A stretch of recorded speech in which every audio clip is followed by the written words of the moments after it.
She's passionate about seeing others thrive in their finances by helping them understand the message of make, manage, and multiply money. She has a number of courses and ebooks on how to manage your money. And she's also a member of the Institute of Chartered Accountants of Nigeria, a member of ACCA, and a member of Chartered Professional Accountants in Canada, CPA.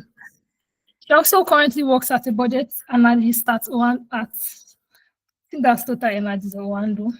And so she's here today to just educate us and teach us, better ways on how to manage finances and how to invest. So I'll be doing Solar the mic today. Thank you for joining us. Bye.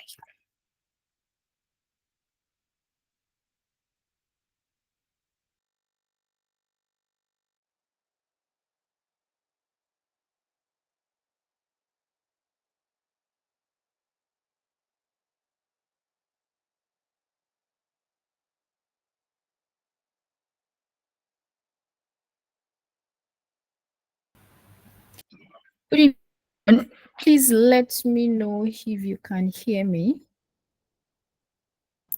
We can hear you. All right. Okay. Yeah. Thank you. Thank you so much, Omolola. Thank you. All right. Okay. So let me share my screen.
Please let me know what you can see on my screen.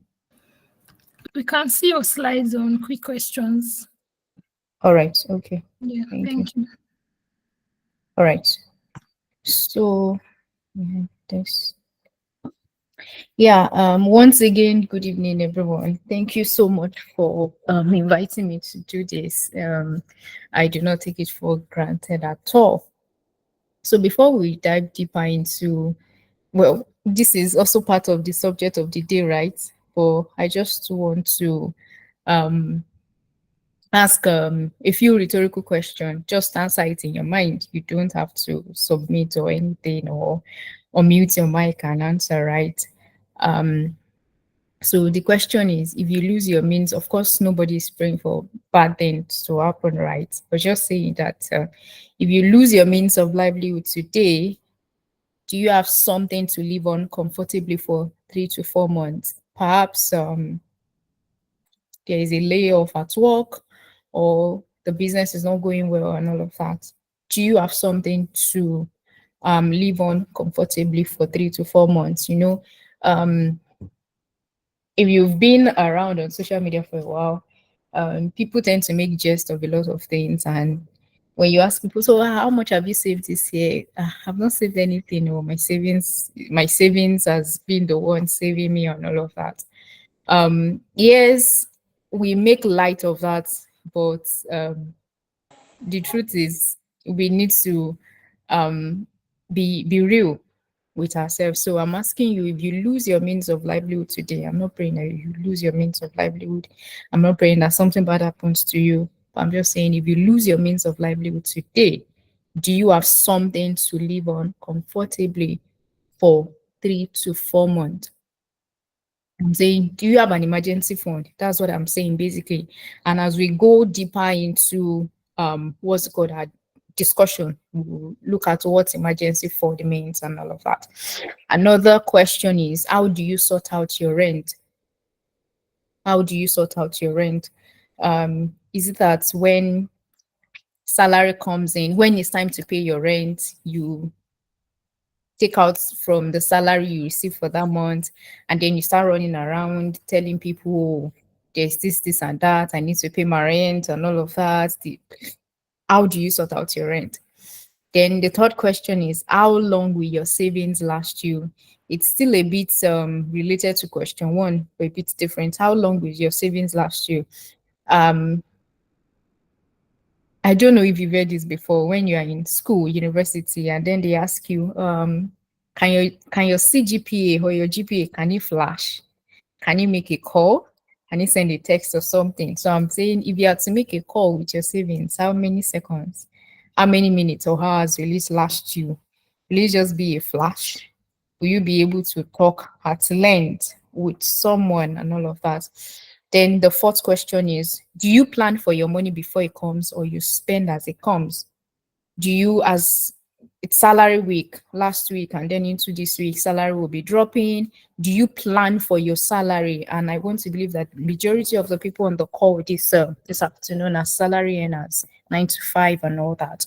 Do you plan for your salary before it comes? Do you plan for your income before it comes, or you spend as it comes? Then the fifth question is, do you spend more than you make, or you're unable to keep up with your monthly bills? Do you spend more than you make? Do you spend more than you earn? And then the last question is, do you have anything set aside for retirement? If you are working in a what's it called? If you're working in a proper, a structured organization, thank God for pension. But beyond that, do you have anything set aside for retirement?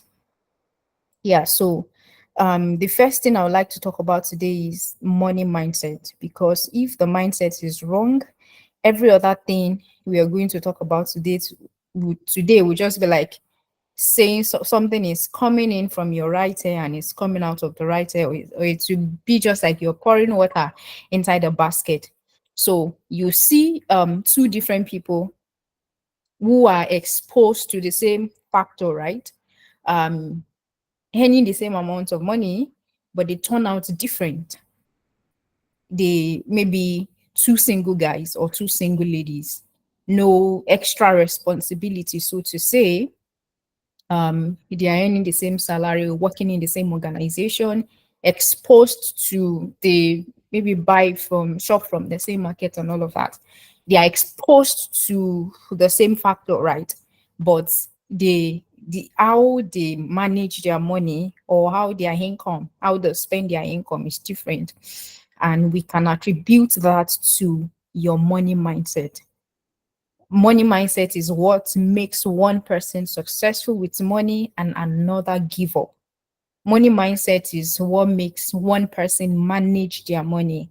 Money mindset is what triggers someone's attitude to money. You can have the same people, just like I explained earlier, exposed to the same thing, but they turn out differently based on their money mindset. And what is your money mindset really? It's a unique set of beliefs and your attitude about money. And your money mindset will drive the decisions that you make about saving, will drive decision that you make about spending, will drive decision that you make about handling money, managing money, and all that. So how is your money mindset formed? Your money mindset is formed exposure, basically, parents, friends, and the environment that you find yourself.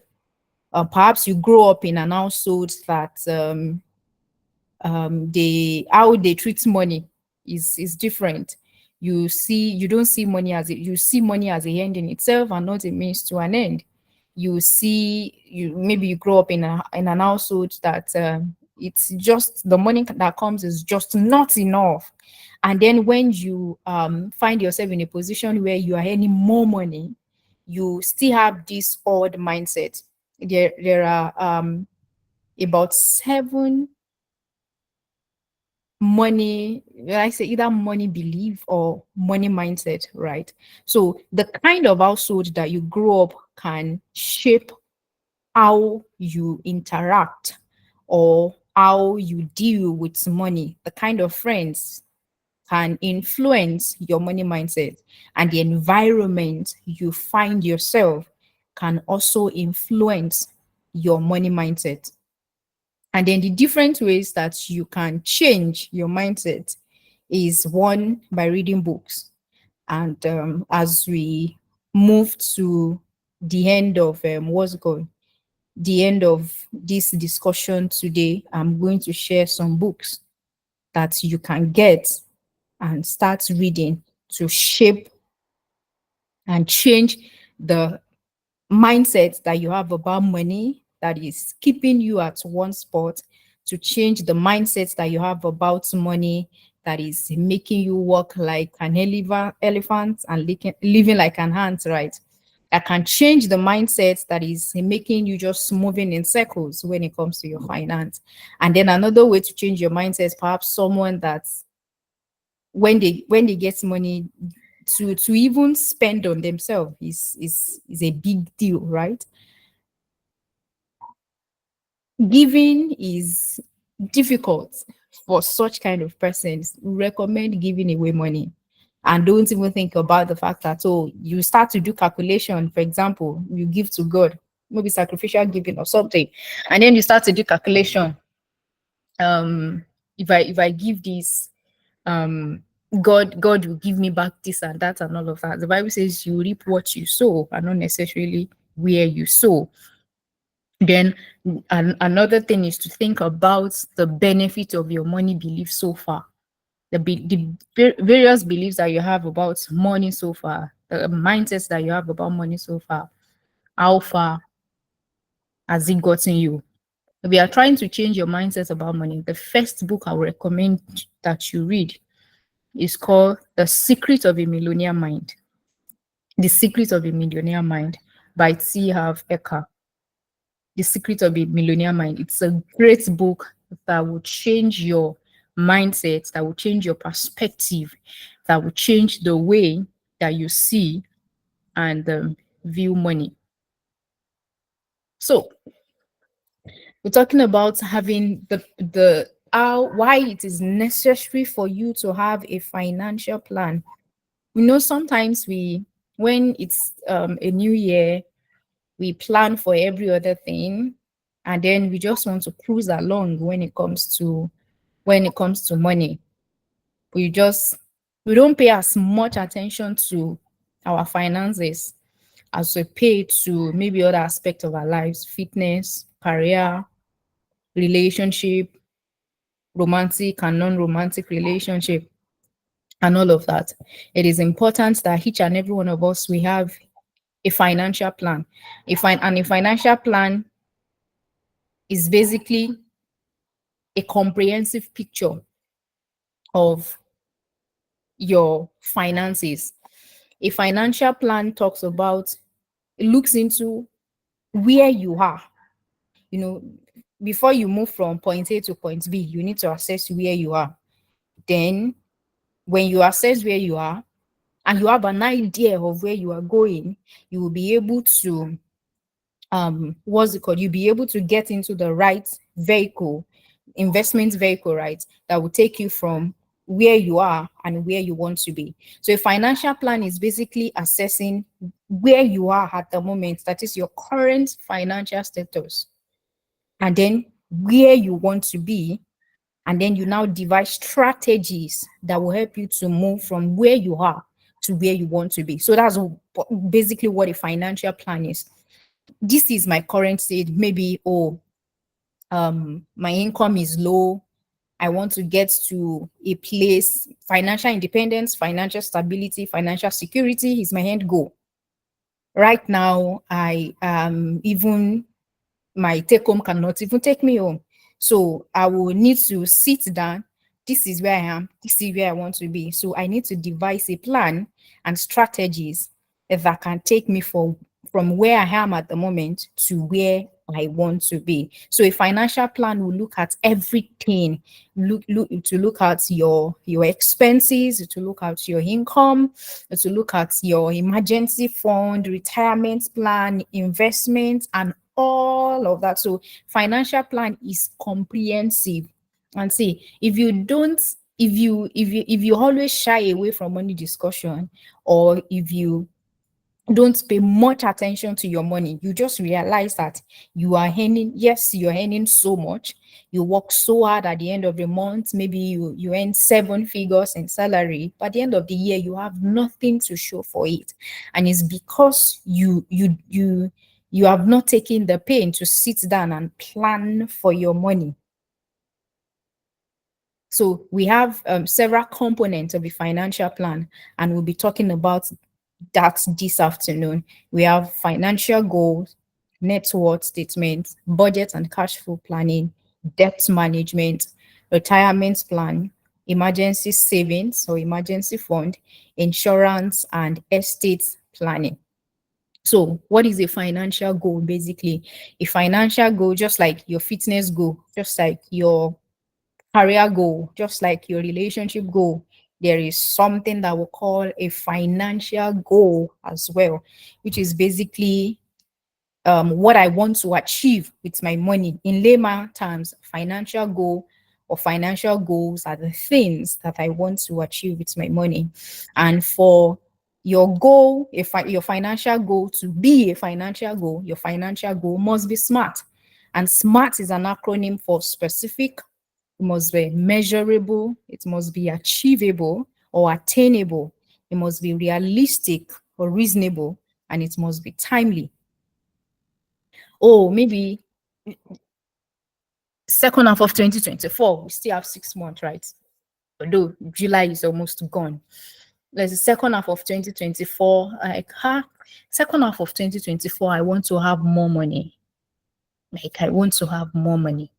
Yes, it sounds good, right? But it is not a goal. It is not a financial goal in itself because it is not SMART. What is the yardstick for more money? Oh, I want to have more money. What is the yardstick? I hope you guys can still hear me and I'm not talking to myself. Yes, we can. Oh, okay. Yes, we can All hear right. you. Yeah. All right, thank you. Okay, so I want to have more money. Yes, it's nice. Like, it's good to hear, oh, you want to have more money. All right, so you can say, oh, but more money is specific. No, it is not. It is not a SMART goal. What is the yardstick? How, when you get to that more money, how are you going to measure it that you've actually attained that goal of more money that you want for yourself in the second half of 2024? How are you going to measure as you go that you have gotten to that destination of more money? And what is the timeline? So I have a few examples here. I will have 2 million in my emergency fund by the end of 2024. 2 million in my emergency fund. So it is specific. The goal is 2 million naira. And it is even more specific because I want to have it in my emergency fund. We are still going to explain in details what emergency fund means. I want to have 2 million naira in my emergency fund by 2024. It's such a SMART goal. It is specific, 2 million naira in my emergency fund. Is it measurable? Definitely. Okay, for, let's say you are starting in July till December 2024. Okay, so I can come back in 2 months' time to say, how far have I gone with my goal? How much is left? How much have I saved so far? So I can measure it, maybe 1 month, 2 months, 3 months, or I will come back at the end of December to actually measure it. Is it attainable or achievable? That is, so what is achievable for A might not be attainable or achievable for B. So I'm going to join achievable and realistic together here. Maybe my income is 100K. I earn 100K a month. As after tax and everything, my net income is 100K. And that's my only income. It's my salary and that's the only income I have, right? 2 million by the end of 2024. Let's even say that I'm saving monthly. So 2 million divided by 6. I need to save 333,333,000 every month for the next 6 months for me to be able to get the 2 million that I want to achieve. Is it attainable and is it realistic? With my 100K salary, no other income from anywhere, it is not. So that's even automatically rule out the goal. Even though, so your goal must meet all of these SMART acronym. Even though it's specific, it is measurable. If it is not achievable and realistic, then it is not a goal. Even though it is timely, there is a timeline to it. December 2024 is the timeline, but it is not achievable and it is not realistic. So that is not a goal. Perhaps I earn, let's say, 1 million naira a month, right? And I'm like, okay, if I'm able to stretch myself, I should be able to do maybe even 350. I should be able to do maybe 350. So let's say for someone that is earning 100K, right? Let's go back to the person earning 100K and say, oh, that means the 2 million is not realistic. Can I cut down the what's it called, the amount that I want to have in my emergency fund? If I bring it down to say 500K, right? 500K divided by 6, that means I need to have 83,333. It's my 100K is still not realistic, because that means that I'm not realistic with the current situation and economy. If I remove, let's say, 84K from 100K, what's left? I will need to transport myself to work, or even if I have a car, I will need to fuel my car. I will eat, I will pay offering and all of that in church and other miscellaneous. So it's not even making sense. What if it's only 200K I can do in these 6 months? I think it is still a bit realistic, because that will mean that I have to save, let's just approximate 34K for the next 6 months for me to be able. So that means I will need to really, really be lean on my budget for me to be able to achieve 200K. So it depends on your income level for you to be able to set certain goals. You won't see someone that sets 2 million naira in their emergency fund in 2024. Perhaps they are earning 1 million naira monthly. And you that you're earning 100K, you cannot have this. That's why we call it personal finance. It's a personal thing based on your own income level, based on your own circumstance, based on the certain things that you're exposed to. Another, another example of a SMART goal is to pay off all my debts by the end of 2024. Okay, that is nice. I will contribute X amount monthly. It's even more smart. Maybe my debt, so that means I will now look into, okay, how much am I owing? How much is my income? How much can I contribute to this monthly? Is it possible for me to be able to pay off everything by the end of 2024? Or I need to increase the timeline so that my goal can be smart. And then another example is I will acquire new skills or start a business. In as much as this is still a bit vague, not too drilled like the first two example, it is still a goal. I would like to acquire a new skill. So why do I want to acquire a new skill? Is it so that or I want to upskill, as the case may be, upscale business, upskill, so that I can earn more money and be able to meet other goals. And your goal can be short term, 12 months period, just like the emergency fund, a year long or 6 months long, mid-term 1 to 3 years, and then long term more than 3 years. Retirement plan will fall under long term, which is more than 3 years. So say I want to retire by the age of 40, how would I am? How much do I need to contribute monthly for me to be able to retire at the age I want to retire and be able to live the kind of life that I want to live? So if you have been setting goals that are not smart, you need to go back to the drawing board. Maybe the reason why you've not been achieving your goal Your financial goal is because they are not smart. You're not able to measure them, and you're not able to measure them. They are not specific enough. They are not realistic because you're just making up numbers in your head. You're not looking at what is coming in and your expenses for you to be able to say, okay. And see, you also have to sometimes be brutal and be able to cut down as much expenses as possible for you to be able to meet your financial goal. All right, so that's, if you have any question, please note it down. There will be time for question and answer. So this is basically how to set a goal and stick to it. Number one is to write it down. No goal is stupid. And for you to be able to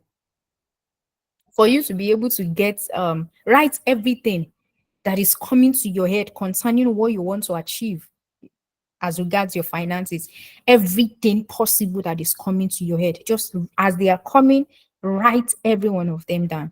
Then look at the smart, what's it called, metrics. You When you look at the smart metrics, you'll be able to clearly cancel out some. Okay, this one is not smart based on this one is not smart. But write down everything possible that is coming to your mind based on what you want to achieve with money. Write it down. Bible says, write the vision, make it plain, that you may run with it who read it. So write it down. Then number two is to break them down. Every conscious and unconscious decision that we make daily is either moving us closer to our goal or moving us far away from our goal. So you break them down into the ones that you need to act on daily, weekly, and monthly. If I want to save 500K in the next 6 months, there are different ways I can achieve that. If I want to save daily, so that means I will divide 500K by the number of days that is left in the year. If I want to save weekly, I will need to do the same. And if it is monthly, I want to do, I will. So you break them down. You've written everything down. You've looked at the smart metrics. You've canceled out the one that are not smart. And then the only one, maybe as everything is coming to your mind, you were able to write down 100 things that you want to achieve with your money, right? As the financial goal. And then you were canceling out, and maybe from 100, you landed in 20, right? 20 might even be too much. Don't be all over the place. Maybe it's 5 that you stick with, and then you break them down into the ones that you need to act on daily, the ones that you need to act on weekly, and the ones that you need to act on monthly. And then the next thing is to track your progress.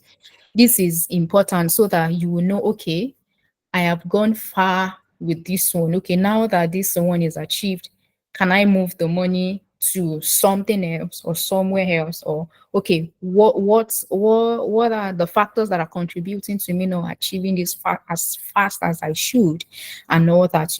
Whenever I have sessions, one-on-one sessions with people, one of the assignments that I give to them is to maybe perhaps you've been trying to come up with a budget and you've never succeeded in doing that, or you just don't know how the money you're earning is going to. I ask them to print their bank statements for the past 6 months and just look at the debit. It will give you an idea of where what matters to you, right? You will be able to see. If it is food, you will know that it's food that matters to you. If it is bags, that you know that you will know that it's bag that matters to you. If it is shoes, you will know it's shoes and all of that. So just print out your bank statement so you can do from January to June, right? And then you'll be able to see the things. And the reason why sometimes you don't pay close attention is because it's just 500 here, 1,000 here, 1,500 here. And by the time you sum everything together, you realize that maybe you've spent ₦1,000,000 for the past 6 months on small chops. But you won't believe it because it's just every Sunday after service. Maybe perhaps you attend House on the Rock or you attend Elevation Church. That they are just different, what's it called, vendors outside. I say, it's just Tiger Nut and small chops now, everything 3,000. And then when you bring them together, you realize that, man, money that you would have used to buy maybe land in Ibadan or something. Apologies to people from Ibadan on the call, sorry. you've used it on small chops. It's because it's 500 here, 2,000 naira there, 1 5 there, 2,000 there, and you're not looking at the accurate, you're not looking at it relatively, just here and there. By the time you bring everything together, you realize that, man, I have spent more, more than I should, and then you begin to what's it called, narrow down as a case. So it's break them down to, because even if you have a big picture, dream big, dream big, but you also need to break down the big dreams into little actionable and achievable ones. So we've talked about financial goals, how to go about that. The next component financial plan is net worth, and net worth is basically assets and liability. We have accountants on the call, right? This evening. Asset, what you own, and liability, what you owe. So what you owe minus, you deduct what you owe from what you own, then you have net worth. So you can value your vehicle, you value the appliances in your house and all of that.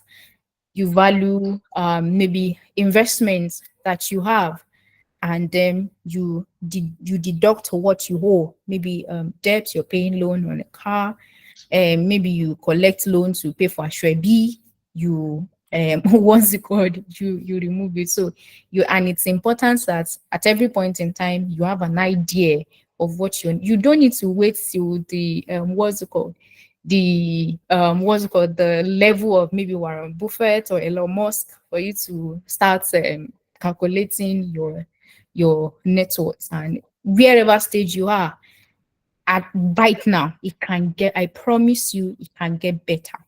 Like, I promise you, it can get better. It's not as bad as you think, as long as you are ready to do the work that is needed. Wherever you are at the moment, you will get better. Perhaps maybe when you do this net worth calculation, you are on minus. I promise you, it can get better. And you can catch up. You might say, oh, time is no longer on my side. You can catch up. You can catch up. It might not, the speed might not be, you understand, but you can catch up. I promise you, it's not as bad as you think. So the next component of a financial plan is budget. And budget is basically your expense, a list of your expense, a list of your income. You deduct it, and then that's your budget. So here we see this is just an example, right? The person has salary, they have three streams of income, right?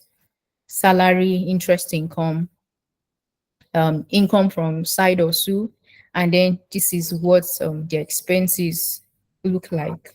So if you have no idea of what your expenses are, you can also do the same assignments that I give, right? Go through your bank statements for the past 6 months. You have an idea of what your expenses are, your maybe one-off expenses, your recurrent expenses, and yeah, your recurrent expenses. And so you have an idea of what your expenses are. Just go through. There are some things that you may not be able to explain. Just like I saw a video, I think it was maybe 2 3 days ago, someone that is trying to think for hours. Who is Sade? That I always, one name like that I sent 9 hits to 3 days ago. And then you start to think. And that's why for me, any money, any transfer I'm making, I try as much as possible to be detailed with my description. And I'm making transfer, I try as much as possible to be detailed with my description, so that when I'm reviewing, I will not be breaking my head on who is this person I sent this, who is this person that I sent this money to? For what purpose did I send out this money? So this money, what was the reason for this money? So you make the description as detailed as possible. You might want to abbreviate how you will understand it, so that when you are reviewing, you have an idea of what the money was used for. So if you don't know what your expenses are, look at your bank statement to also have an idea of the things that you spend money on. And it is important that you keep your what's it called, your expenses as minimal as possible. See, there are two ways to um have more money, right? Number one is to increase your income, and number two is to reduce your expenses. There is a limit to which you can reduce your expenses. There is a limit to which you can reduce your expenses. Once you're frugal, there is a limit to which you can reduce your expenses, but there is no limit to how much you can make except you place that limit on yourself. Perhaps you're not upskilling, you are not learning new skill, you are not reinventing yourself and all of that. So there is a limit to how much expenses that you can reduce, but there is no limit to how much you can make. So a budget is that, and that is why it is important. And another benefit of a budget is that a budget gives direction to your money. As your salary is coming, you know that okay, this percentage is going to savings or investments. This percentage is going to maybe giving. This percentage is for grocery. This percentage is for this. This percentage is for that. This percentage is for that. Not that at the end of the day you are wondering, salary just came a week after. I can't even explain. So to avoid that thought and to avoid the I don't even know what I'm spending my money on. That is why it is important that you have a budget. It is there are apps on your on phone. There are apps on your phone that you can use to create a budget, and there are also apps that you can also use to track your expenses as well. So the first thing is to have a budget, and another thing is to for you to be able to also track your expenses, because more often than not there are times that you will not. If you're not talking, please can you mute your mic? There are times that you're not going to stick to your budget. So the fact that you have a budget does not mean that you stick to it. So it is important that you also track your expenses. There are apps that you can record your daily expenses. As you spend 10 naira on sweet, you spend 500 naira on egg roll, you spend 600 naira on chin chin, you can record it on there is an app that I use, money manager, money manager and budget expense or something. Yeah, that you can use to record, you can use it to record your daily spending and all of that. Yeah, so this is basically what budgeting gives direction to your money. It's helps, it's just a way of saying this is where I want my money to go. These are the things I want to spend my money on. There are times that you want to maybe go and above your budget. And the reason why you're tracking your expenses so that at the end of the day, you can compare what you've spent, like your actual versus your budget. And then you can begin to, okay, so why did I spend more than I budgeted for? As the way we do budgets for companies, and then perhaps we have management accountants here and all of that. And then there is actual, there is estimate variance and all of that. You also do the same for your own personal finance as well. Then so why did I spend more than I should here? Oh, maybe because prices of things have gone up. Okay, I think I splurged here, I did this and that and that. This keeps coming to my mind, and before I forget, you see, if you want to curb impulse spending, I tell people to practice the 72-hour rule. If you want to come, there are times that you just see one mad ass clothes or something, and then you just want to buy it. You're already thinking in your head, that purse that your mom gave you that is going to match it. That bag that your auntie gave you that is going, that wristwatch. You already, the scenario and everything is already playing in your head and all of that. Think about it for 72 hours. If it is still on your mind for 72 hours, then you can go and buy it. But more often than not, by the time you sleep and wake up, you can't even remember that you saw one dress. If you even go to your wardrobe, there are clothes, sneakers, belts, whatever that it was as if you would die if you don't buy those things, and you only want them worse. So how to curb impulsive spending is to think about that particular thing for 72 hours. More often than not, by the time you sleep and wake up, you will, it's only when you pass through maybe that particular area that they say all those things that you remember. As soon as you drive, it's gone. So think about it for 72 hours. If it is still on your mind after 72 hours, then you can go for it. And this is basically showing you how to budget. Make a list of all your income, make a list of all your expenses, compare 1 and 2. If your expenses are greater than your income, it shows that you are spending more than you make. If your expenses are more than your income, it shows that you are either you're spending more than you make or you are earning less than you should. So perhaps someone that is earning 100K and your budget, your expenses are so lean, yet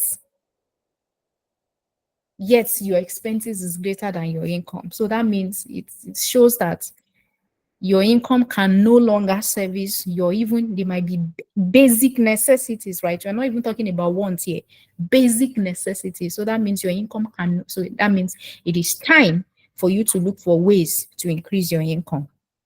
And if your income is higher than your expenses, it shows that you should see, just like the example we saw, the net income, I think the net income was about 93K. So if your income is higher than your expenses, then it shows that you need to save more or use it to pay debt, right? And then we look at the 50-30-20 rule of budgeting. This is a common budgeting rule. And then it breaks it down further. 50% of your income should go, that's after tithes. And yeah, 50% of your income should go to catering to your needs. 30% should cater to wants, and 20% should cater to savings, emergency fund, and loan repayments, if any, right? But personally for me, I feel like the 30% for wants is really too much. Like 30% for wants is too much. Needs are you see, when we are able to clearly differentiate between needs and wants, we'll be able to win the war against financial leakages.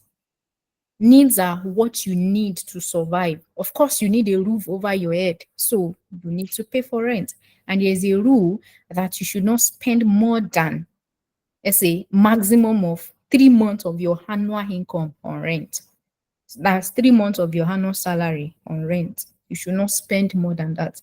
Of course, we know that housing in Lagos, people that are in Lagos can be ridiculous. And then even if you say, okay, you're not coming to the island, you're going to the mainland, transport and all of that. So transportation is a necessity.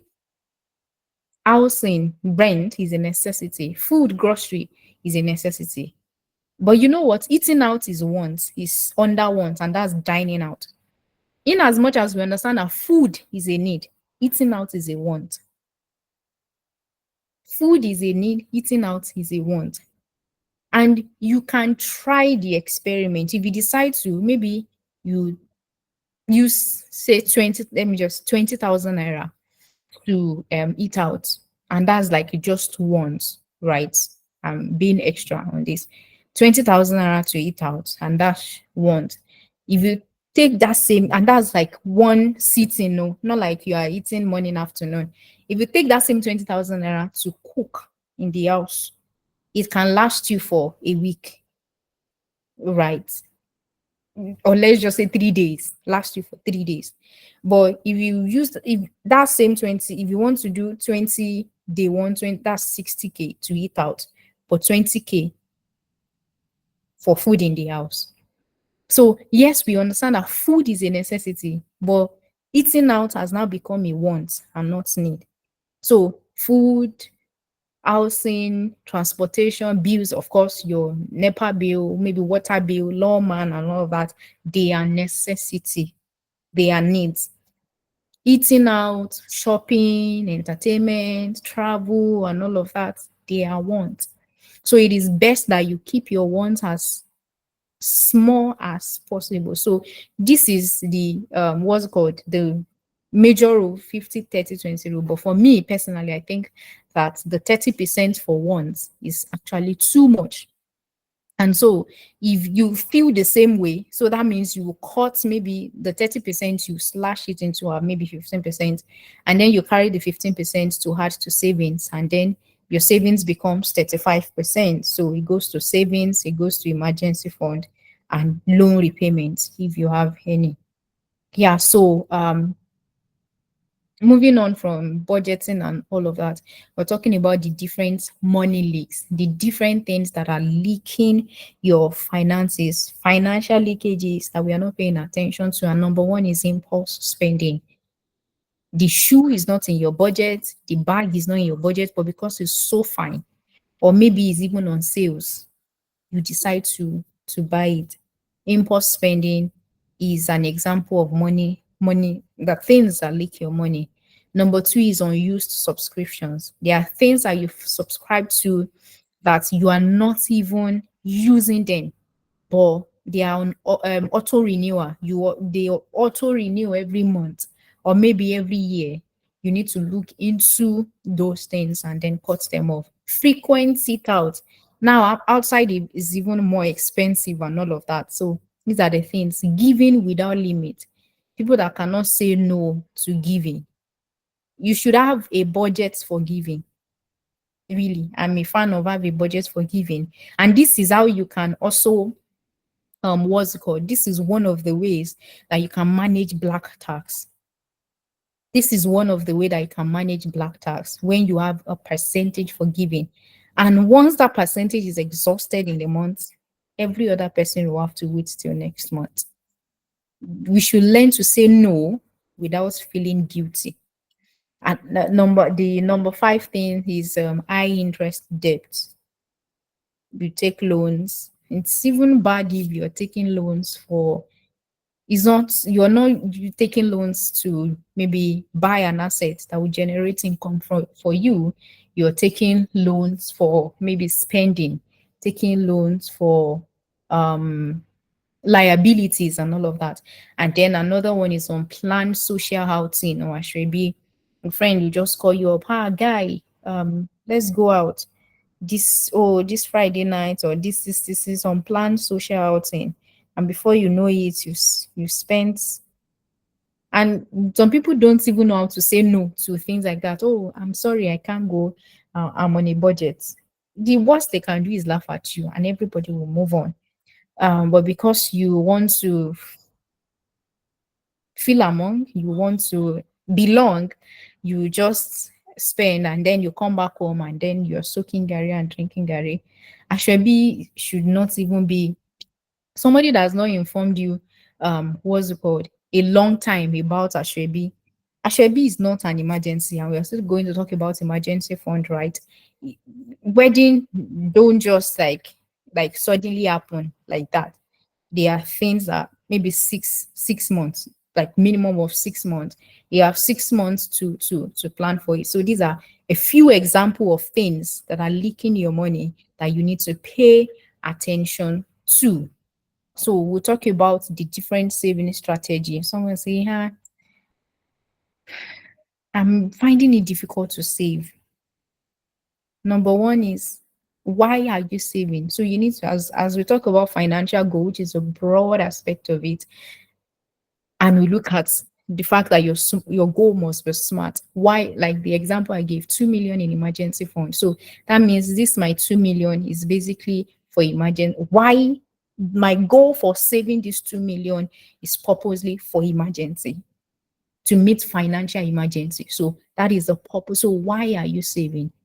Miles Moron say, if the purpose of a thing is not known, then abuse is inevitable. If you are just saving for saving, you don't have a saving goal, then it's possible that as something just come up, you just dip your hands into it and all of that. So, and if you have a budget, even on your budget, there's a budget for saving, there's a budget for investment, and then there's a budget for miscellaneous things that, just to hold soul and body together before the next income comes in and all of that.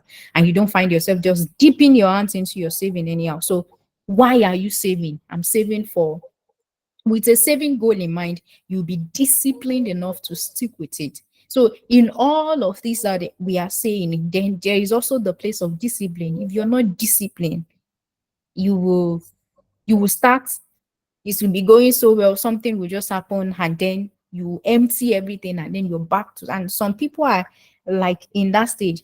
You've gathered money, something will just happen, and then you are back to square one, you're starting again, something will just happen, and then you're back to square one. Somebody will just need the money, and because you don't have any goal, you don't have a particular thing that you're saving money for, you're just saving for saving sake, then the money will just go into the drain. So you need to have why. Okay, I am saving for to get a car. I am saving to buy a house. I am saving for personal development. I am saving so that I can have a bulk sum of money for me to be able to take advantage of investment opportunities. Why are you saving? What is your reason for saving? If you don't have a purpose for saving, the money, anything can come and will just take the money away from you. You just be borrowing people or lending people money, and then yeah. Then number two is to understand the three different types of savings. So we have saving for consumption, we have saving to invest, and then we have saving for emergency. So saving for consumption is like maybe your miscellaneous, right? Um, something to hold soul and body together, or saving to buy a laptop. I am saving to buy a bag. I am saving to buy a shoe. I am saving to go on vacation. Or I'm just keeping this money just in case something comes up within the months that I need to use money for. Yeah, so the money is just there to keep soul and body together, right? And then saving for emergency fund. We are still going to talk about emergency fund. Then saving to invest. So the reason why I'm saving, I'm putting this 5,000 naira away every month is so that I can take advantage. Perhaps, okay, I want to invest in commercial paper and it's like 5 million. So the purpose of this money is to save to invest at the end of the day. So when you understand the different types of savings, you also be able to apportion your money to these three different buckets of savings, right? Number three is to record your expenses. Record your expenses. When you track your expenses, when you track your expenses at the end of the month, you can be able to say, okay, these are the things I spend my money on. And then when you review it, you say, okay, this particular thing is not necessary. And I spent more than necessary. So that means next month, I will need to reduce the amount I'm spending on this. And the extra money goes into my savings. So that's the essence of recording your expense. You say, okay, I think I spent 100K on eating out this month. Why? So that means next month I will budget to spend 50K, and the extra 50K will go into maybe any of the three buckets of my savings, right? But if you are not taking track, you will not be, there is nothing to review and there is no adjustments for you to make at the end of the day. Then number four is to determine your financial priority. What matters to doing solar might not really be a priority to Eniola, might not really be a priority to Omolola, might not be a priority to Charles, right? So you need to determine your financial priorities. Maybe perhaps it's personal development that is the priority to me. Maybe it is vacation that is it. So your financial priority will also determine how well you save, or how often you save, or how you take savings seriously. And then number five is to automate your savings. Instead of going through the rigorous process of, I think I need to move fast now. Instead of going through the rigorous process of let me when I've spent, I will save. You can automate your savings. Then we have apps like Carrywise, Piggyvest, and the likes that you can set auto save from the app, link to your bank account, or you can go to your bank and set up direct debit, so that at a particular time of the month, the money is moved into your savings account immediately. And another saving strategy that is not here is to save first, which is tantamount to paying yourself first. So you save first, and whatever is left is what you spend. When we try to save after spending, we have little or nothing left to save. So you save first, then what is left is what you maybe put a budget on, or what you start spending, right? Then the last one is to have a budget, and we've talked about budgeting. I don't want to overflow that. So this is for people who are particularly in debt, and then you're trying to get out of debt. Number one is to make a list of what and who you owe. You see, for people that are I won't spend so much time on this, right? For people who are in debt and they are trying to get out of debt, I would advise that you read the Richest Man in Babylon. I think, was he Akkad or who? I think it was Akkad that ran away from his debtors and then got some wisdom from his master, I think, where he went on slavery and then came back. Make a list of what and who you owe. Then you can perhaps meet with your creditors if they are friends and family, or even if it's commercial bank, maybe microfinance. I know someone that had to meet with microfinance bank to say, this is the situation at hand. I was able to meet up with my monthly payments because your salary, but this is the situation of things. Plans might change, and they were reasonable enough to reason along with him, and then they draft out another repayment plan rather than you running away from your creditor and everyone is looking for you all over the place and you're defaulting in your payment. It's best to just meet with all your creditors and say, oh, this is the situation, this is how much I am able to pay every month. It might take a while, but please be reasonable with me. Then number 3 is to make minimum payment. Make minimum payments. You can decide to say, okay, I will start, and that is number 5, prioritize. So there is a debate in this, either to prioritize higher interest debt or smaller debt. Say prioritize, maybe you start from the largest to the lowest, or you start from the lowest to the largest. And the minimum payment is saying you make a minimum payment on all the debt. So see, there is no hard and fast rule to go about this. If it is not an interest paying debt, it even makes sense. You can make minimum payments. Perhaps you have maybe 100K that you have what's got set aside to repay your debt every month, right? So you say, okay, maybe you're owing 5% divided by 5. So the minimum payment is 20K on each person's payment every month. Or you can decide to say, okay, no, I will pay, maybe the 100K will be to one person.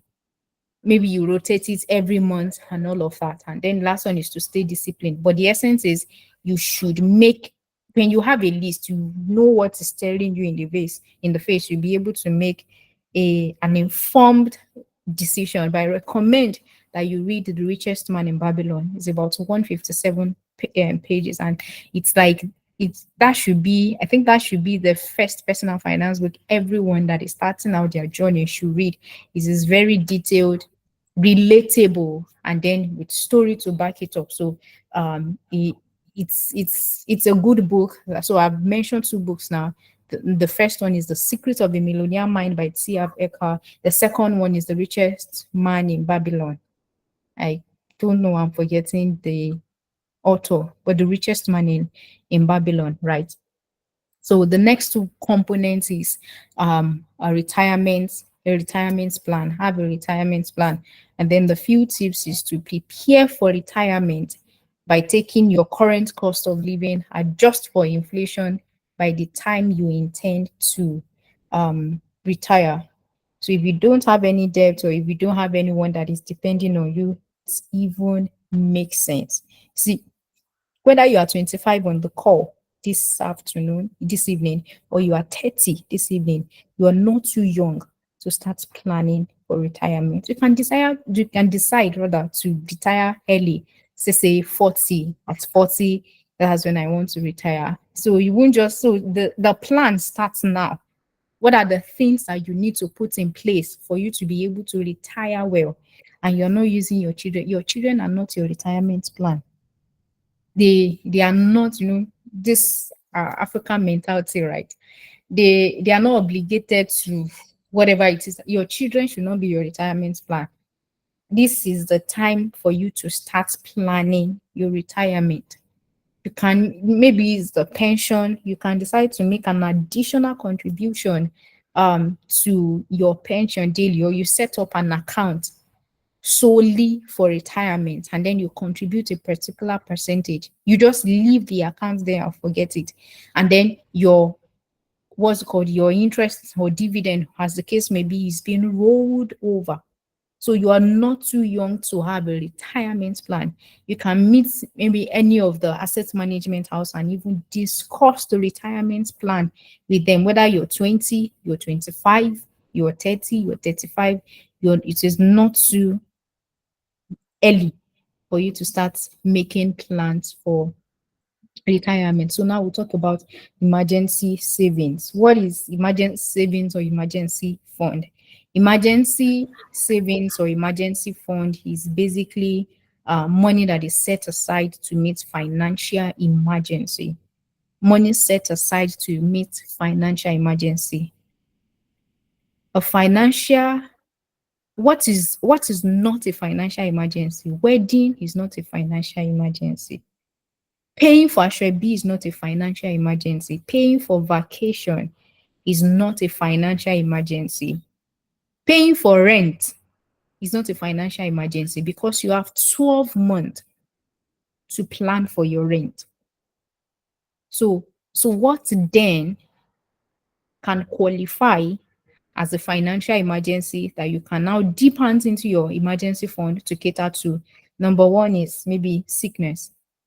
Number two is a repair that you need to do in the house. Maybe you lost your phone. That can serve as an emergency because you didn't plan to lose your phone. Perhaps your car breaks down all of a sudden. That is an emergency. And how the whole idea of emergency fund came about is the fact that you are able to live comfortably. Like the question I asked earlier, if you lose your job or if you lose your means of livelihood, do you have something to fall back on that you can comfortably live on for 3 to 4 months? Loss of a job is a financial emergency. And when you have emergency savings or fund in place, it sort of keep your mind in check. You are able to go for what you deserve and not just speak out anything because you need to survive, because you have money that can last you for the next 6 months. Your head is in the game. You are able to maybe pick a job or go for a job that is what your certification or whatever it is. You're not just trying to settling for less because you need to survive. Bills are piling up on you and all of that and all of that. So number one benefit of emergency fund is that your mind is at ease. Maybe it's loss of a job, maybe it's ill health and all of that. Your mind is at ease. You are not under a financial burden, right? And number three, without talking about number three here, is that emergency fund saves you from going into debt because you have money set aside that can cater to that emergency. You don't go about borrowing and asking people for money. Number four, it builds financial discipline. And number five is that it protects your other investments goal. There's someone say, now would they alive they survive? If you don't have an emergency fund and then something happens, you can be forced to liquidate your investment even when it is not time. You can be forced to liquidate your investment and you can even lose a part, maybe a part of the interest that you've accrued so far or a part of your capital sale because you don't have emergency fund in place. So the how to set up an emergency fund, expert says you should have at least 6 months of your living expense in your emergency fund. So if my living expense, I've looked at my bank statements on the average 6 months, I've realized that maybe I spend 150K monthly, as that's my living expense. Maybe light, water, all other expenses. I spend 150K every month. So that means in my emergency fund, I should have at least 900K in my emergency fund. I should have at least 900K in my emergency fund.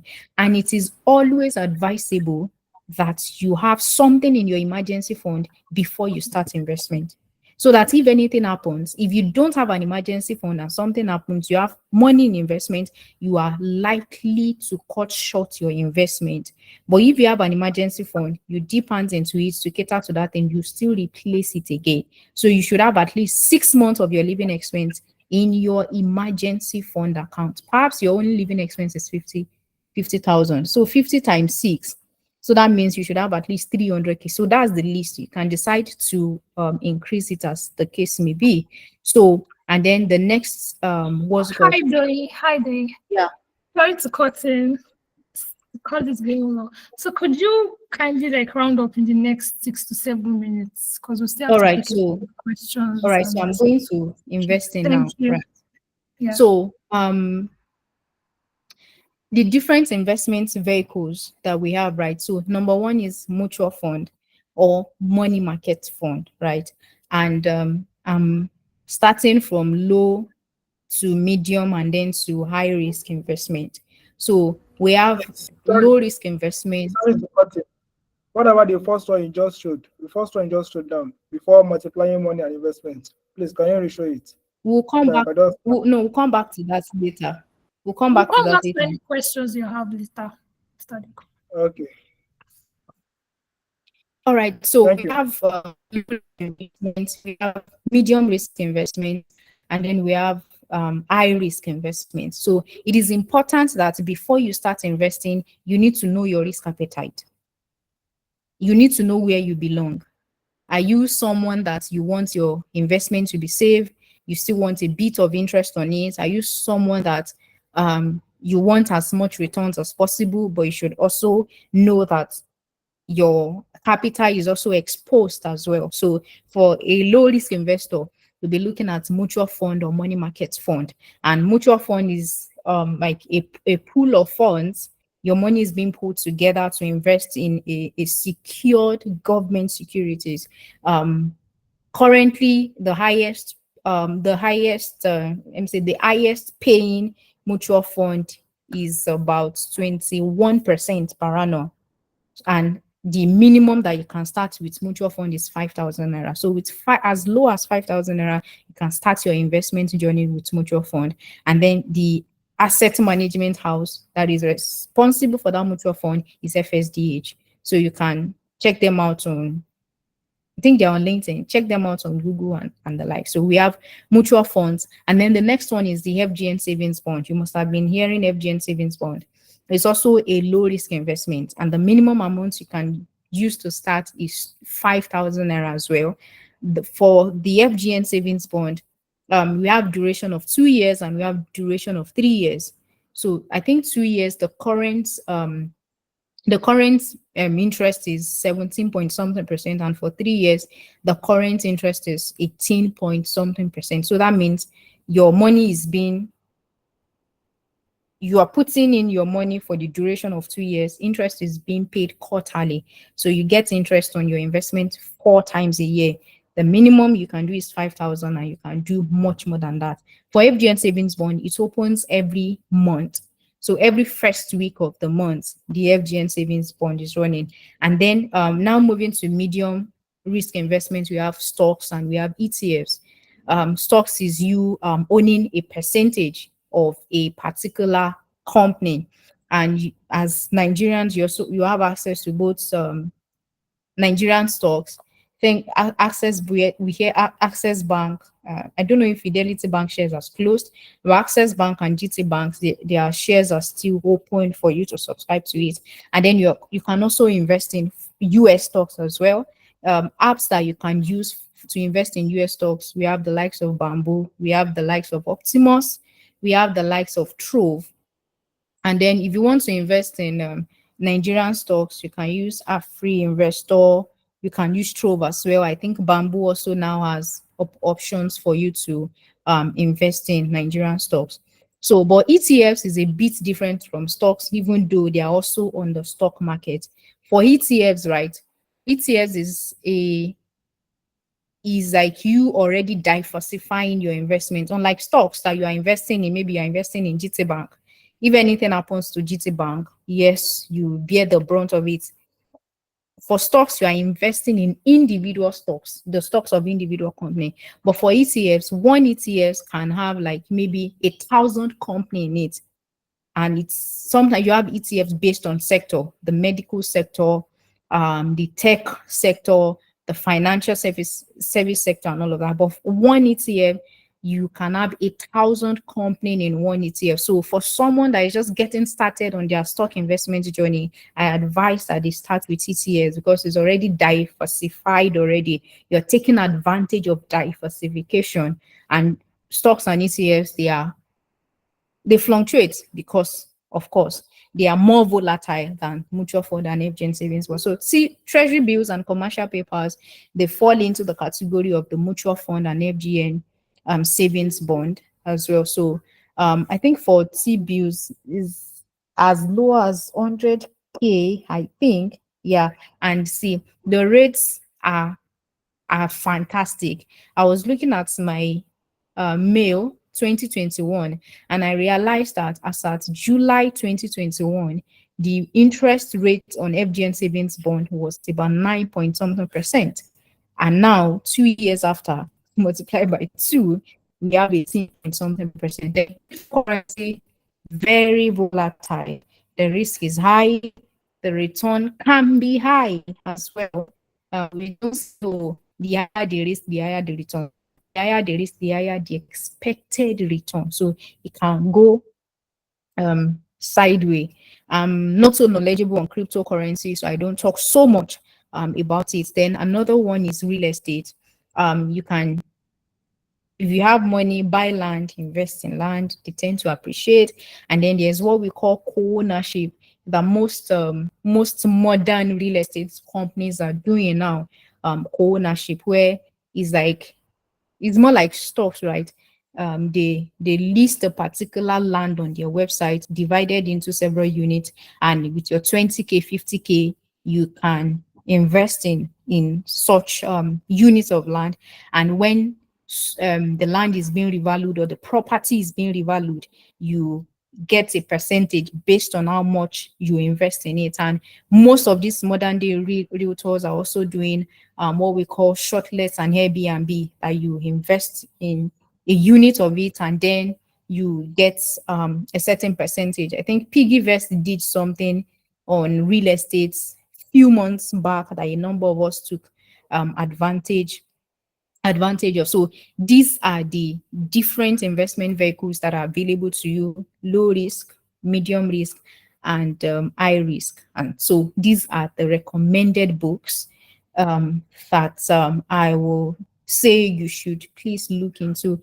Rich Dad Poor Dad by Robert Kiyosaki, The Richest Man in Babylon, I can't remember the name of the author, The Science of Getting Rich, The Parable of Dollars by Sam Adeyemi, The Secrets of a Millionaire Mind by T. Harv Eker, The Total Money Makeover by Dave Ramsey. It's a good book. The Intelligent Investor, Think and Grow Rich by Napoleon Hill, The Millionaire Next Door, I Will Teach You to Be Rich, The Automatic Millionaire, and much more. So I will say, let me take a pause here. All right. So before that, I quickly want to show us something, right? Which is this investment calculator, to just show you how your little contribution can make massive. I hope you can see my screen. Please confirm you can still see my screen. Hi, we can see your screen.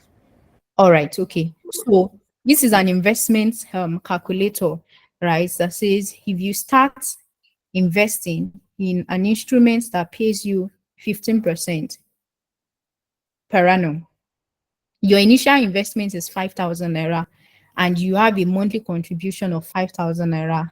If you do this for a period of 5 years, your 5,000 naira will give you 1.6.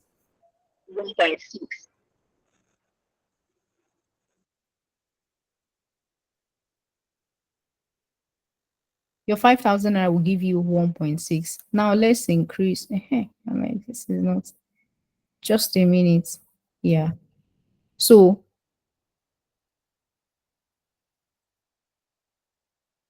yeah, so your 5,000 naira will give you this. If you now do this consistently for 40 years, this is how much you will have.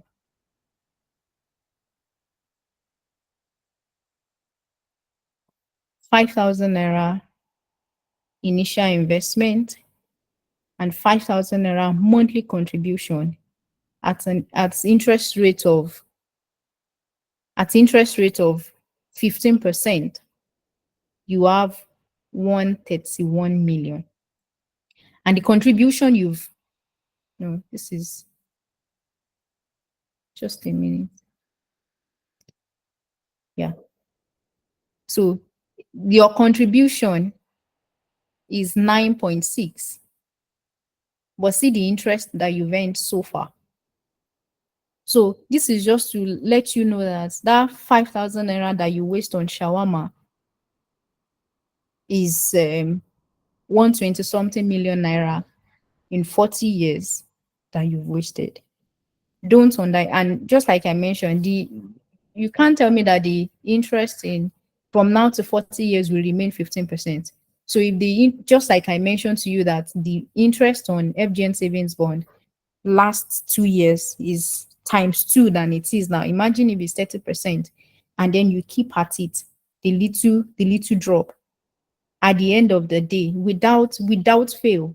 And this is the beauty of compound interest. Just like they say that compound interest is the 8th wonder of the world. As little as 5,000 naira initial investment, 5,000 naira monthly contribution for 40 years. So the goal is to start early and to stay consistent with it. For that 40 years, you've only contributed 9.6.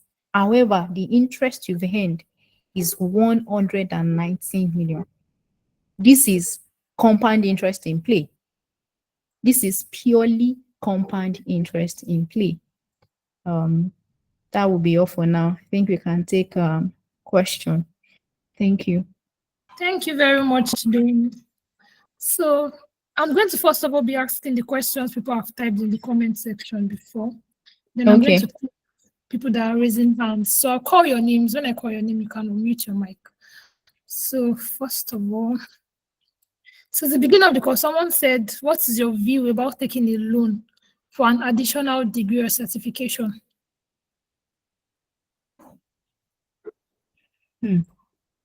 I would say if you can borrow from friends and family, it's okay. But let me ask first.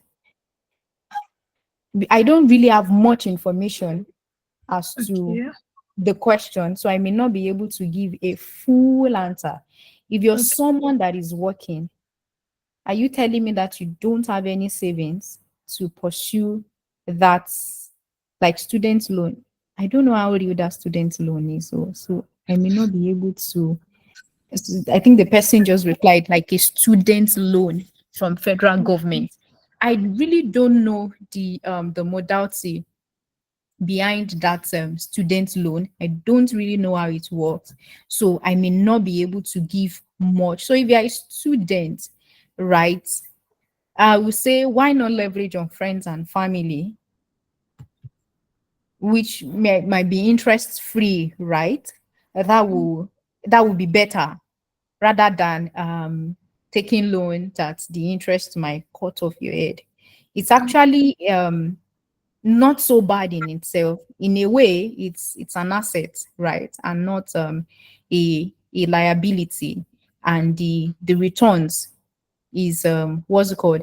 The returns is enormous, right? So I would say you can look into it, but why not look within your circle first before you go ahead to take something that the interest might cut off your head.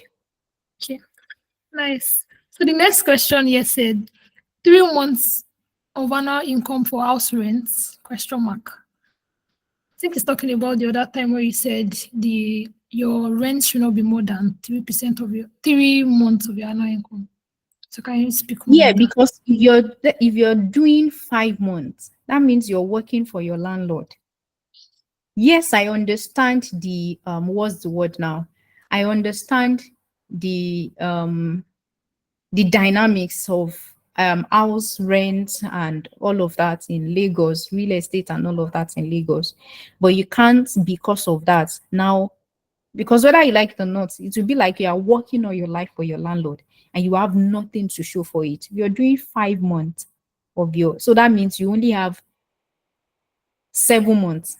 And you can't tell me that you will save out of that 7 months. You're paying money for food, you're paying money for light, you're paying money for all other things. So that's why it is advisable that maximum 3 months of your, and so that means I know that 3 months is gone, the remaining 9 months is to take care of myself and every other thing that is left. Why not look into maybe sharing the house with some, maybe having a roommate or something like that? How about looking into that? Or maybe a shared apartment or something that will further reduce the amount that you are spending on house rent. Thank you very much. Then the next question said, is it advisable not to save in the period of paying back debts? I don't know. Please save, oh. Please save. Please. And that is why I said meet with your what's it called? The people that you are owing. Because if you don't save, it will just be an unending circle.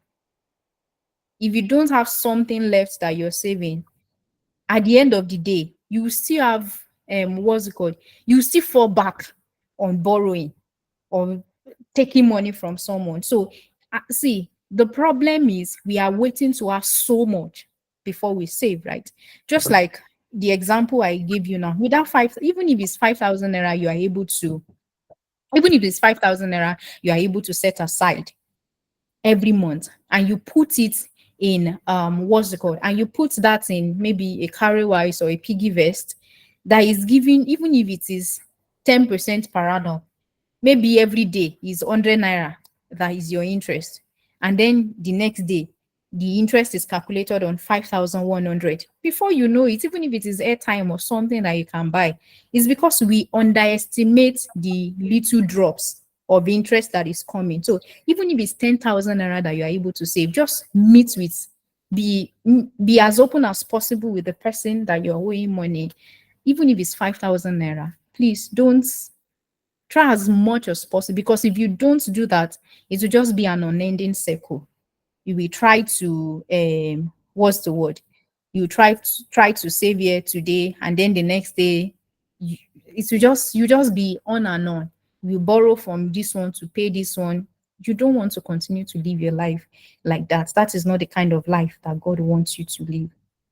And it's just a matter of time. Be disciplined. I promise you, you'll be out of the debt in no time. And then you will look back and say, I didn't know that I could pay this debt, but thank God, here I am. Nice answer. The next question says, how do I have access to FGN bonds? Okay, so that July is gone. So the next, let me look at my calendar. The next FGN savings bond will be open most likely 5th of August to 9th of August. We have Stanbic IBTC. They are an asset management house that you can plug in every investor as well. You can also reach out to them. It will give you a form to fill the necessary details, pay what's it called, pay into the accounts. And so if you start with, and one thing I say is if you do it every month, we have 12 months in a year. If you subscribe every month, that means and it's not accumulated though. So if you subscribe this, let's say you start from January, January will run its full course of 2 years. If you do 2 years or 3 years, if you start in February, it will not be added to February. It will not be added to January rather. February will run its own full course as well. So that means if you start in January, they will start paying you interest March. So if you invest in February, your interest will start in April. So if you invest for the 12 months, it's as if you're getting interest for every month throughout the year. So you can check out, I'm not sure if FBN Quest or something, but the two people that I know are Stanbic IBTC and Afri Investor. So you can reach out to either of them, yeah, for FGN Savings Bond. Thank you very much. The next person, I'm going to call Okemute Gloria. Can you unmute your mic and ask your question?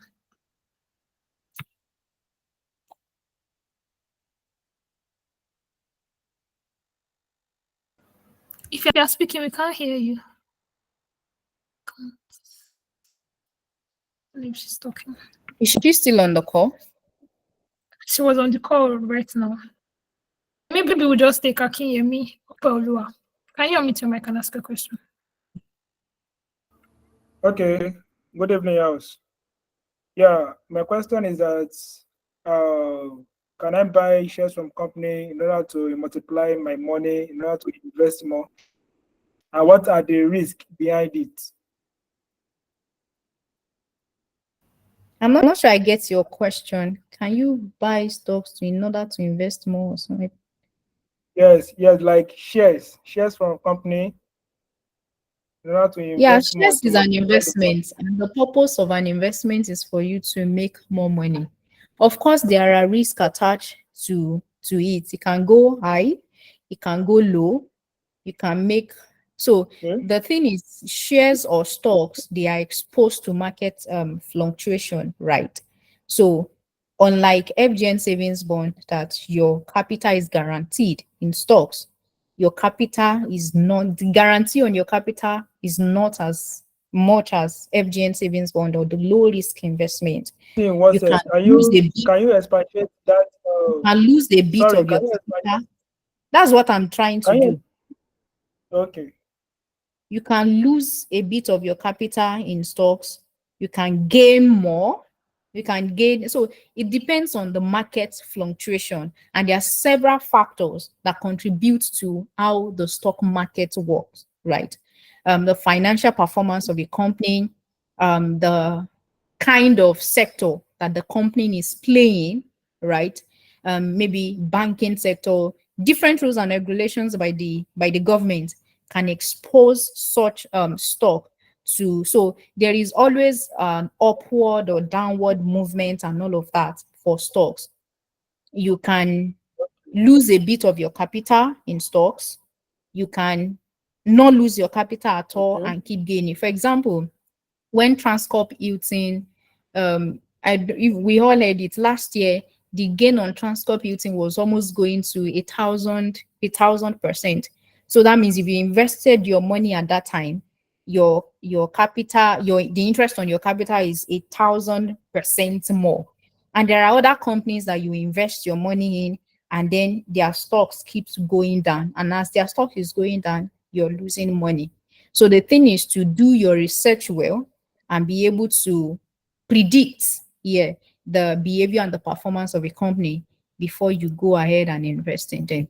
So it's not like a guarantee. I can say, oh, if you invest in this stock, you are guaranteed 50% returns. It can be plus or minus, 50% plus returns and 50% minus, and the minus is your capital going for it. Unlike the low risk investment, I say, oh, this is 18% guaranteed interest on your capital. I hope you understand. FGN saving bonds and the stocks. It's Like if you want to go dependent into on you. I won't outrightly tell you which one to go for. And that is why I mentioned that before you start any investment, it is important that you know your risk appetite. So your risk appetite and what you are trying to achieve, just like I mentioned when we talk about financial goal, will determine the kind of investment that you do. So number one is your risk appetite. I'm a person that I don't want to lose my money. I just want to be seeing my money. I'm okay with small interest. Then you go for FGN savings bond. I'm someone that, oh, I think I like a bit of adventure. I'm open to a bit of risk. Then I will go for stocks. Or maybe my risk is even a bit higher than that. Then I will go for cryptocurrency. So it's dependent on what your financial goal is. What are you trying to achieve? For example, someone that is younger can still play in the stock market because you have years ahead of you. But someone that is much more older, maybe from 50 years and above, I advise such people to just play safe and stay in the low risk investment. But someone that is still younger, of course, you can still play around and get your hands burnt a bit and all of that. Yeah, so I can't outrightly say, oh, FGN savings bond is better than stocks. No, they are both investment vehicle that you can take advantage of. And see, it is important that you also have a balanced portfolio. So a balanced portfolio is saying you have a bit of this in your portfolio, a bit of low risk investment and a bit of medium risk investment in your portfolio. So you just need to apportion percentage based on what your risk appetite is. There is what we call a stable portfolio, aggressive portfolio, and a balanced portfolio. So for a stable, if you are trying to build a stable portfolio, then you'll be looking at the likes of low risk investment, FGN savings bond, mutual fund, treasury bills, and the likes. If you're looking at aggressive, you are including a bit of what's called stocks and real estate into it. So in all, I'm saying in essence is that I can't say this one is better than this, but I'll say depending on your financial goal and your risk appetite, you'll be able to make informed decision. I'm only here to advise and say, okay, you can do maybe 50% of this or 50% of that or 70% of this and 30% of that. It's important that just like Ecclesiastes 11:2 says,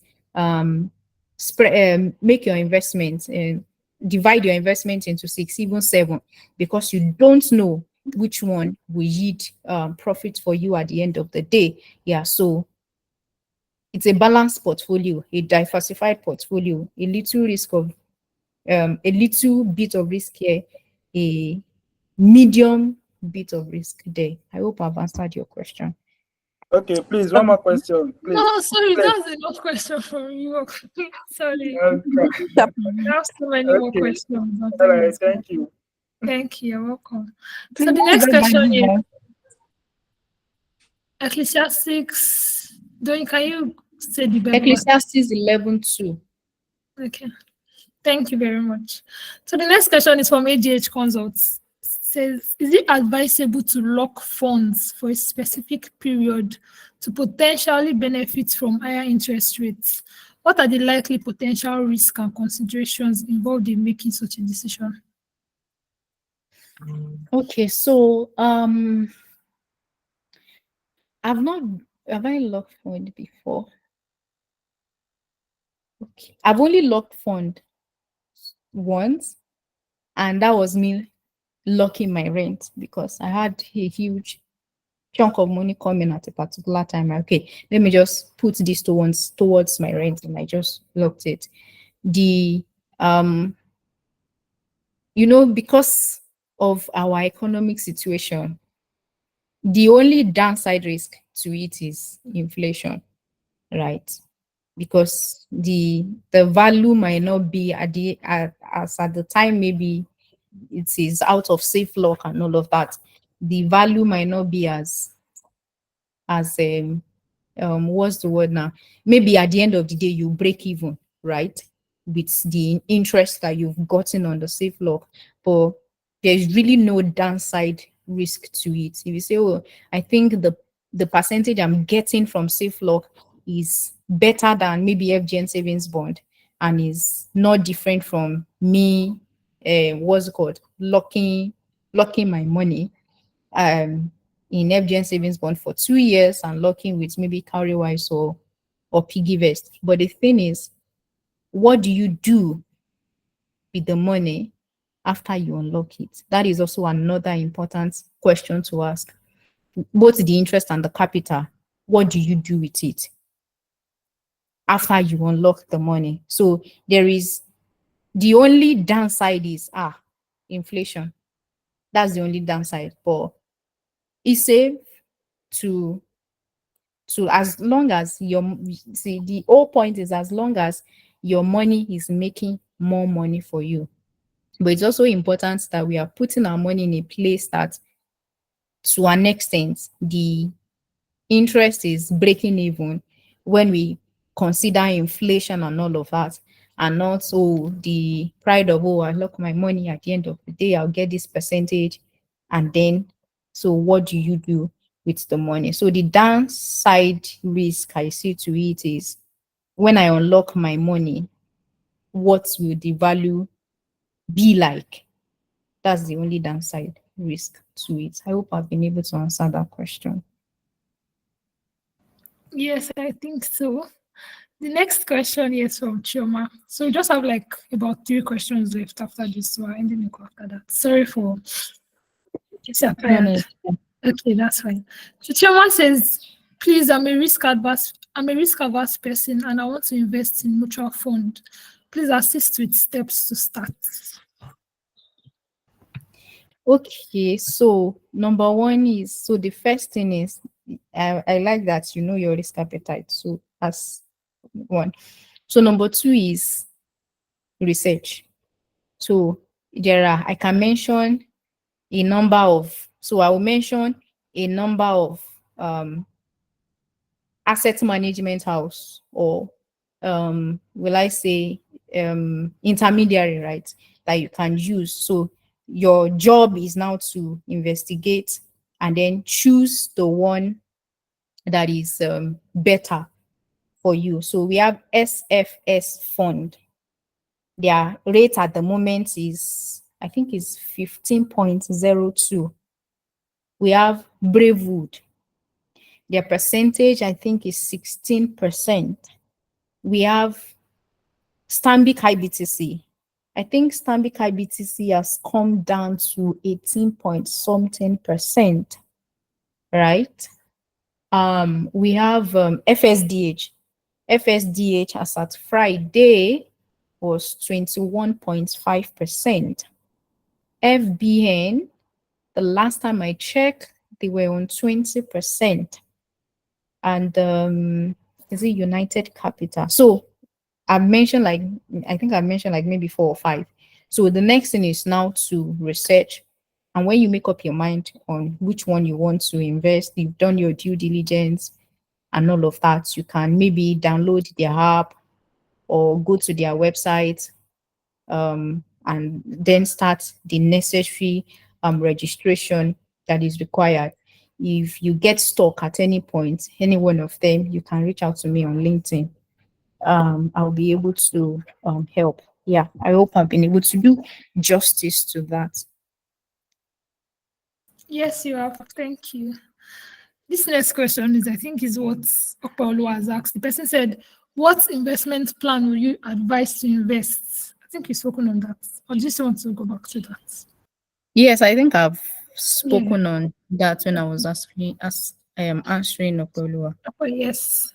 So the next person said, what are the 3 different types of savings and how can you advise financially someone who wants to insure their business or themselves, like life assurance? Okay, so the 3 types of savings, like I mentioned saving for consumption, which is saving to, maybe you're saving to buy a fridge, you're saving to buy a car, you're saving to buy TV, you're saving to buy sofa, you're saving to consume. That's basically. Then number 1 is saving to invest. You're saying, yes, I have 5,000 naira. But if I do 5,000 naira with FGN savings bond, it's small. The interest I'll be getting is about 2.5, or I don't even know how much save based on the percentage. Okay, I will just be saving the money in maybe. Please, sorry to cut in. So, like, what's the minimum? Sorry. Okpaolu, please hold on. Can use to hold on. invest. Please mute. please, let's be orderly here, please. Thank you.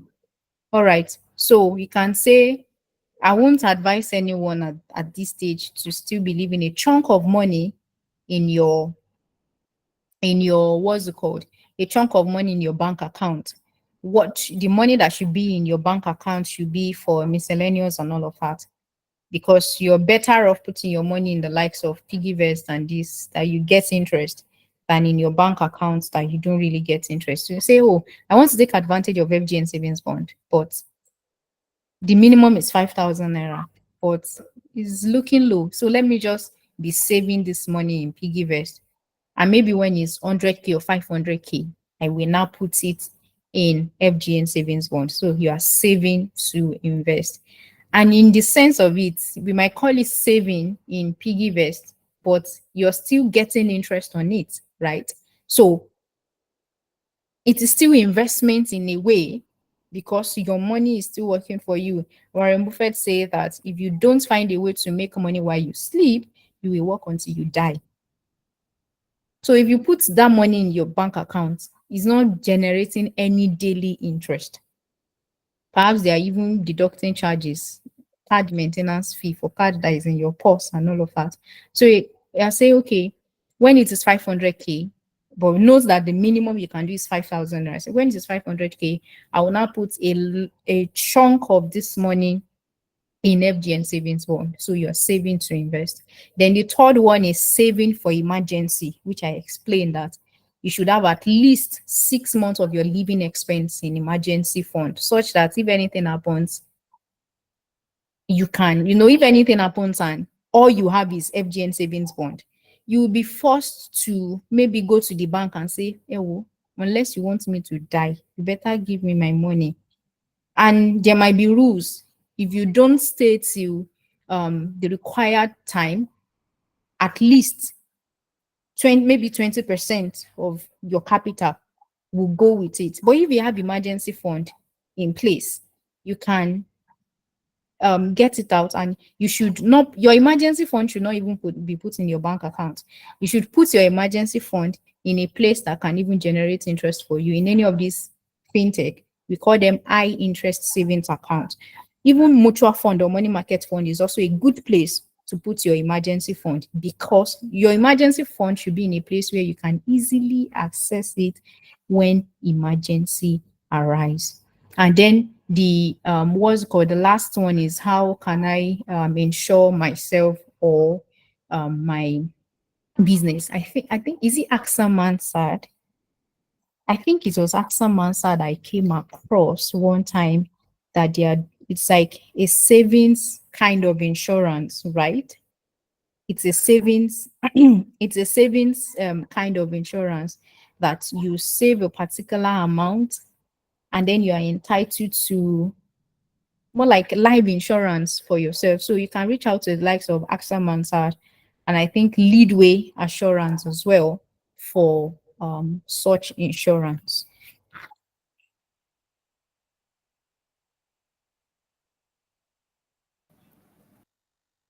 Have you finished answering the question? Yes. Okay, thank you very much. The next question is, how do one invest in the 5K monthly? That one you were sharing the other time on the investment tracker. I think somebody's asking how to invest in that 5K monthly. Okay, so that one is just an example of what's it called? It's just to show you the power of compound interest. All of these things I've mentioned can be a vehicle that you use to invest. So you can use maybe mutual fund, for example. You say, okay, it is mutual fund or money market fund I want to use as the instrument for me to achieve the 5,000 naira monthly. So that means every month I'll be putting 5,000 naira in my mutual fund. And if you know what I showed you was 15%.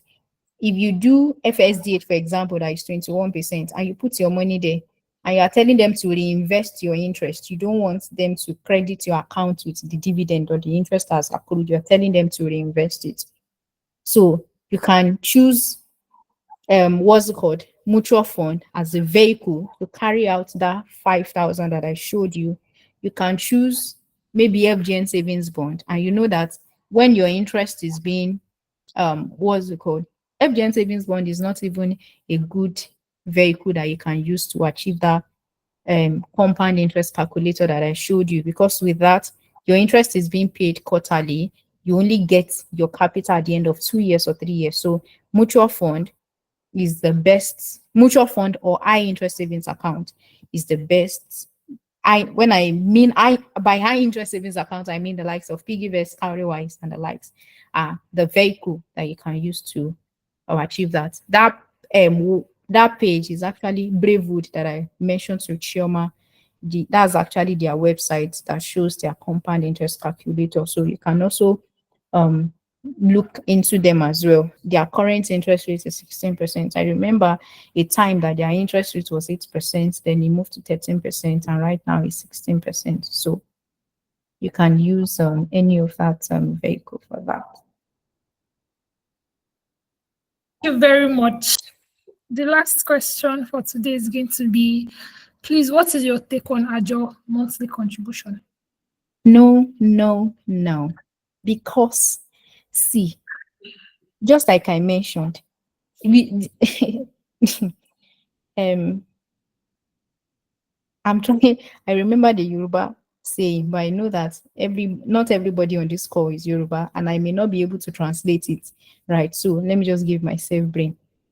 Before the last story I heard was someone, they were doing a job with someone, and the person used their money to japa. I'm not even saying that, right? Why not use Piggy? Let PiggyVest be your ajo. Because the ajo, ajo helps you build the discipline, right? But the thing is, if you don't even have plan for that money, when it is your turn to carry ajo, maybe you are carrying number 10, as they call it, right? You just, one need will just show up and you will just blow the money. And you're not getting interest. Your money is being held somewhere, yet you're not getting interest on it.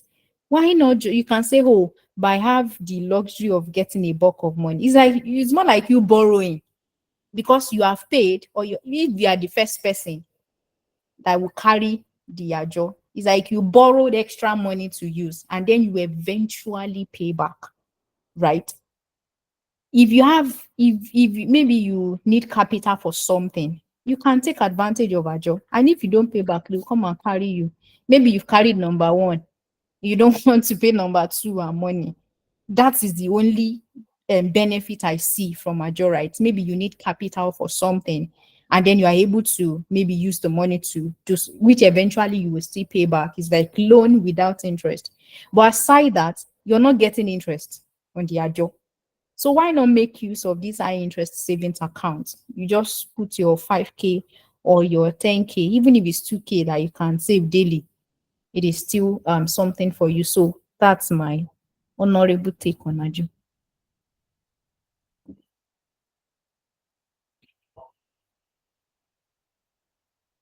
I'm done. Omolola. Thank you very much. Yeah, I can hear you. I thought you still wanted to say something.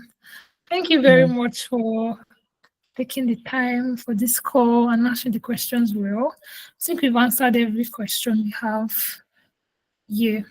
So a recording is going to be available with AJH Consult. If you're on the group chat, you could reach out to the group admin or just reach out to us on LinkedIn, AJH Consult. And you can also follow the Insolato on LinkedIn and try to, text her or message her if you have any financial difficulties. She does financial advice and investment tips on our LinkedIn channel frequently. So it'll be a nice start for you.